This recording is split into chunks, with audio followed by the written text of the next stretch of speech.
GRP à Viellore. Ici, c'est l'organisation des départs pour le lendemain.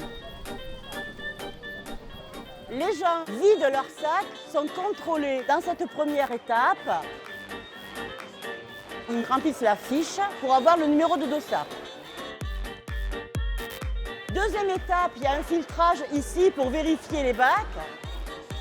Troisième étape, vous êtes accueillis par ces demoiselles qui sont de Viellore. Hein.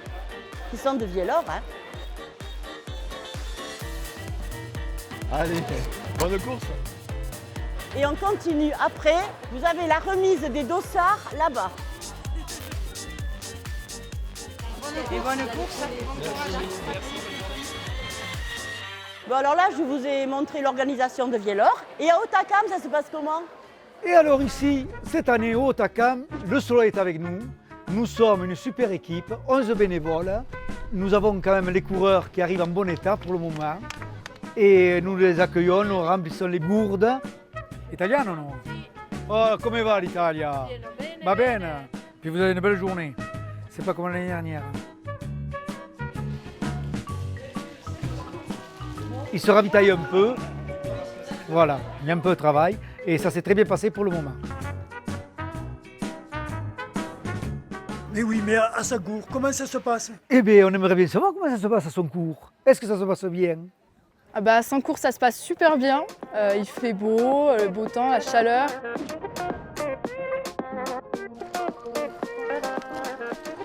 Bah là, il y a beaucoup de monde. C'est le rush, comme on dit, et du coup, faut y aller, quoi.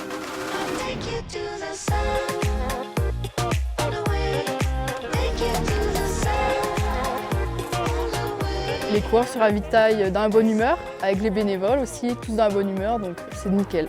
Parfait. Bon ben voilà, ici vous avez vu que tout se passe bien, donc à vous les studios.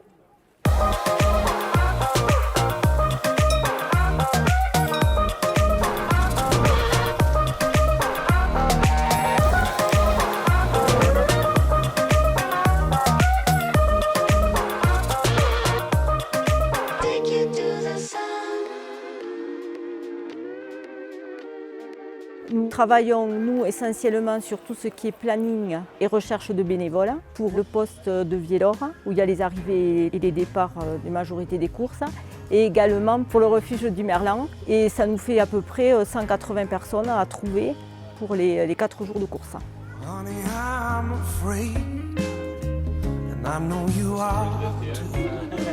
C'est un village de 340 habitants, mais qui se met au cœur de la course. Les habitants sont là pour encourager les coureurs tous les matins et ou le soir très tard pour voir tous les coureurs arriver. Puis ça permet de connaître Viellore et la Vallée d'Or, donc pour les personnes qui viennent de France et de l'étranger aussi, parce que nous avons des nationalités étrangères tous les ans. Et ça permet aussi de terminer la saison avec un moment convivial et festif.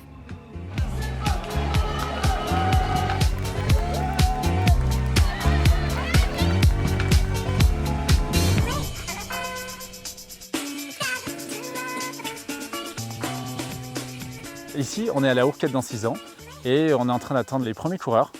Moi, je viens de finir mon ouverture. On était 3 ce matin, on est parti à 3h30 du matin. On a terminé 3 heures après. Et là, bon, maintenant, moi, j'attends que le dernier passe, le serre-fil, et après, je lève le camp.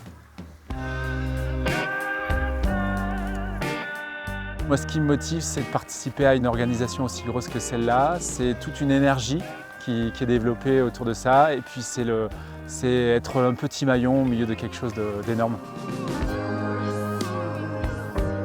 Je suis coureur et il se trouve que j'ai aussi couru cette course l'année dernière.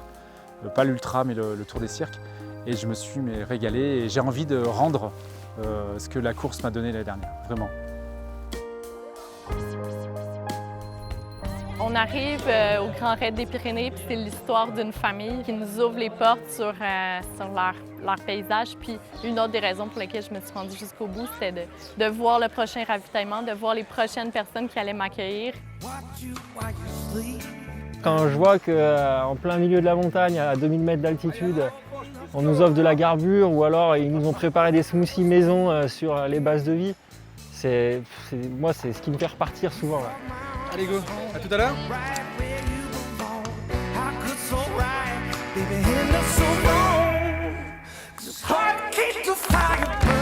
J'ai reçu un accueil mais extraordinaire de tous les bénévoles là où j'étais logé, des bénévoles et même des gens qui habitent ici. Et c'est au final ce que je retiendrai de cette expérience, c'est vraiment tous les gens que j'ai rencontrés. C'est le meilleur souvenir que je garderai de ce voyage, clairement.